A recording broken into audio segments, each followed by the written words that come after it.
సినీ నటి AP BJP నేత మాధవీలతపై తెలంగాణ రాష్ట్ర బీజేపీ అధ్యక్షుడు రామచంద్రరావుకు షిరిడి సాయి భక్తుల ఐక్యత వేదిక ఫిర్యాదు చేసింది.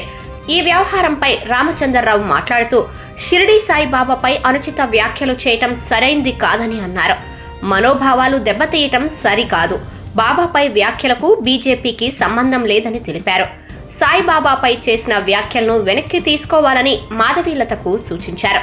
ఎవరు ఇలాంటి వ్యాఖ్యలు చేసినా వారికి బీజేపీ మద్దతు ఉండదు, ఏకీభవించదని స్పష్టం చేశారు.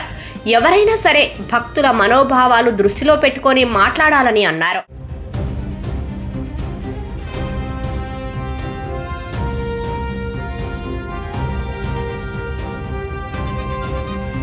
సాయిబాబాపై దుష్ప్రచారం చేస్తున్న వారికి షిరిడి సాయిబాబా ఐక్య వేదిక హెచ్చరికలు జారీ చేసింది.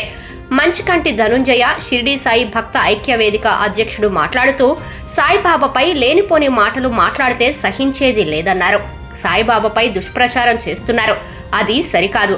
సాయిబాబా ఆలయంలో జరిగేవి హిందూ పూజలే, ఇంకేదో పూజలు కాదన్నారు. హిందువులను విడదీసే కుట్రలు చేయకండి, బాబాను బాబా భక్తులను హేళన చేయకండి అని కోరారు.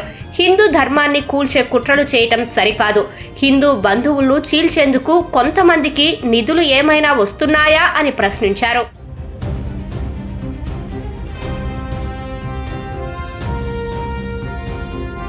సాయి భక్తులు సహనంతో ఉన్నారు, సహనం కోల్పోయేలా చెయ్యొద్దన్నారు.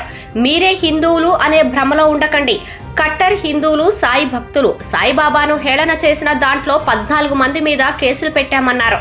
మాధవీలత, భరత్వర్ష, లలిత్ కుమార్లు సాయిబాబాను హేళన చేయటంలో కీలకంగా ఉన్నారని తెలిపారు.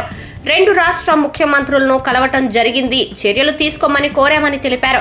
సహనంతో ఉన్నాం, రెచ్చగొట్టకండి అని సూచించారు.